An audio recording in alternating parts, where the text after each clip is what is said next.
said, well, have you ever inwardly bowed down and surrendered to the divinity within your child? Not outwardly, not pranaming like this to your child, not even saying it, just within your mind and your heart, just seeing yourself bow down to that divine presence as if you were bowing down before Lord Shiva himself. If suddenly this were to appear to you, how would you respond to this? How would you respond? That, or any of these images that I share, can you honor that capacity within the child? And in that, your relationship transforms. You see? Your suffering ends. We'll get away from the child and just the individual. Someone's irritating you. They're causing you suffering. I don't like that person. I don't like how they present or what they say. I'm frustrated because of it. I'm suffering because of something outside of myself. And it's driving me nuts.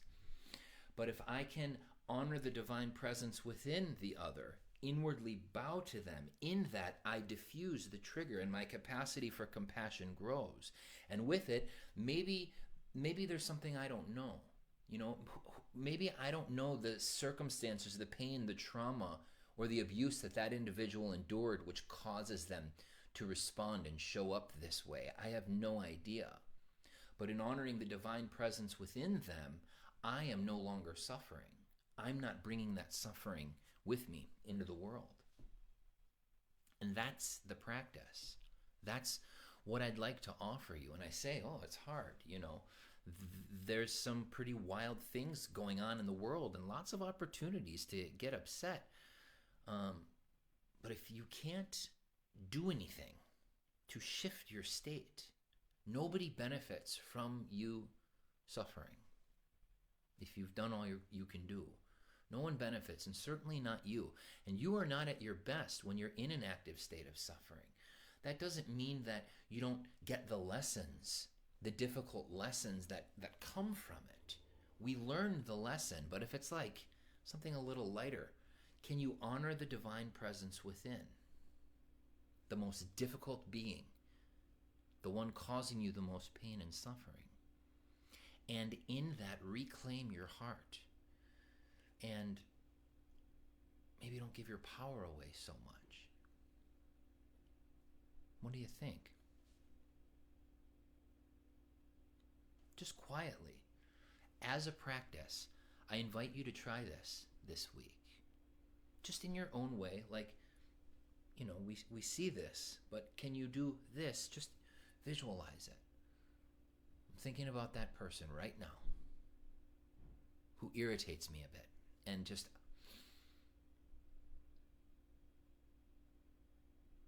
I'm honoring them. I'm honoring their potential, because the conscious potential that exists in them is the same that exists within me. And for me to not be at ease with that part of the other, that just means I'm not at ease with that part within myself. I'm the one hurting. The hurting is here. It's not out there. The other is not being affected in any way, shape, or form. And there might be some wisdom in that. The dancing Shiva, the blissful dance of destruction. Well, maybe it's the destruction of your own need to be a certain way, your own need to be right. Maybe that needs to be tossed into the sacred, blissful fire. Maybe your own need to be correct is causing you some pain that you need not endure. I don't know. The heart is always more powerful. The heart opening is always more vast than whatever it is that's getting in the way of that awareness, which in my life, I want to sustain that.